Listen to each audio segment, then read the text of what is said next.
I asked Keith for time, and Keith said, I have the perfect show for you. Can you do this show about people who got arrested? I was like, that's racist, man. That's racist. I've been arrested, but the assumption is racist. So, and the other thing is, I got arrested for 2 counts of attempted murder, so I want you to remember that. Oh, you can have time any night you want. Or at least that's what I was going to tell the people if I'd have made it the general population. Man, I got arrested on a Saturday at like 4 o'clock in the afternoon. So by the time I got to jail, it's in that window of whether you're going to actually get bailed out or whether you're going to have to spend the night. And that's some stressful shit. Because my father drives like Mr. Magoo. And I was like, Dad, please don't drive like Mr. Magoo tonight. Please don't drive like Mr. Magoo tonight. So I got put in a holding cell by myself. And you think getting in a holding cell full of people is the worst thing. No. Being in a holding cell by yourself is the worst thing because your mind plays all these tricks on you. So I'm sitting in a holding cell and I'm imagining the movie American Me. Who's going to be here? Yeah, bitch, you are already here. Watch the movie, it'll make perfect sense. All I'll say is there were 5 guys and 1 guy turned out to be the bitch and he was left. So I'm sitting there in the holding tank and I'm like, wow, what am I going to do? I'm like, I'm a small guy, so I decided to do some push-ups. Maybe I'll look bigger by the time I get the general population. But man, I've been doing Tai Chi. Maybe I'll try some of that. And the next thing you know, I was doing yoga. I found myself in downward facing dog, and I was like, fuck, I don't want to be in this position here. Oh man. So I did all of that in like 5 minutes had passed. I'm like, God, come on, time passed.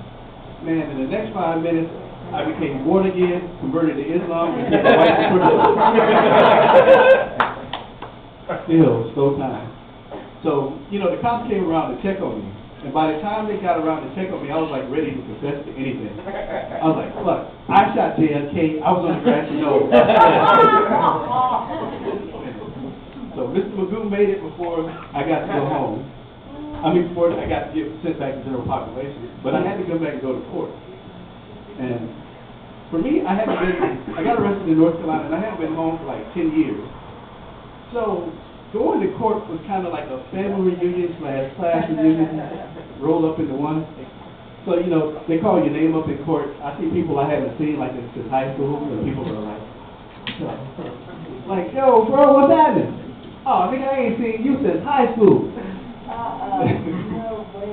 And then my judge was kind of an asshole.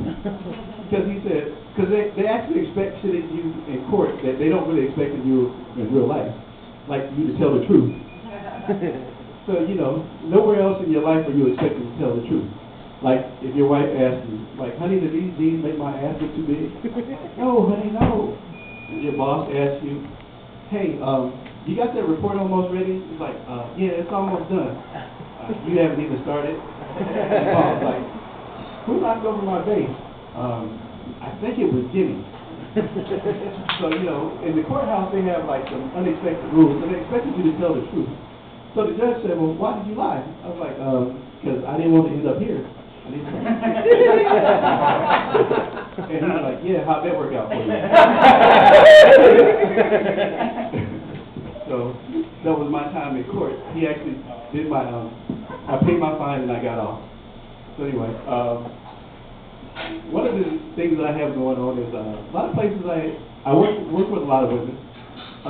And when you work with a lot of women, sometimes you'll get a phone call that goes kind of like this. Hello? Like, yeah, could you leave my wife alone? And I was like, okay, well, who's your wife? Because there's Jillian in the county, she gives good head, and we might have to discuss that. Thinking a little bit, and I was like, damn, because Heather in HR, she let me fucking ask, so we might talk about that a little bit more. But his wife's name was Kate. and they had 5 kids. And I was like, oh, is Katie? He's like, yeah. He was like, y'all got 5 kids. And he was like, yeah. I said, ain't no elastic left in that. What am I going to do with that? I was like, walk around in it. So, come on, y'all know that shit, buddy. And if you got 5 kids, I'm sorry. But you should have stopped fucking at 4. Anyway, one of the other things that ended up happening to me is a lot of times I end up being like the only black guy with a lot of stuff I do, except for tonight. Man, I feel like a family cookout. Yeah. Being the only black guy, it has its benefits. You get picked first in sports. You move to the head of the line at a big contest. And then you get to have sex with curious white women. Some of the downfalls is you're always the first suspect.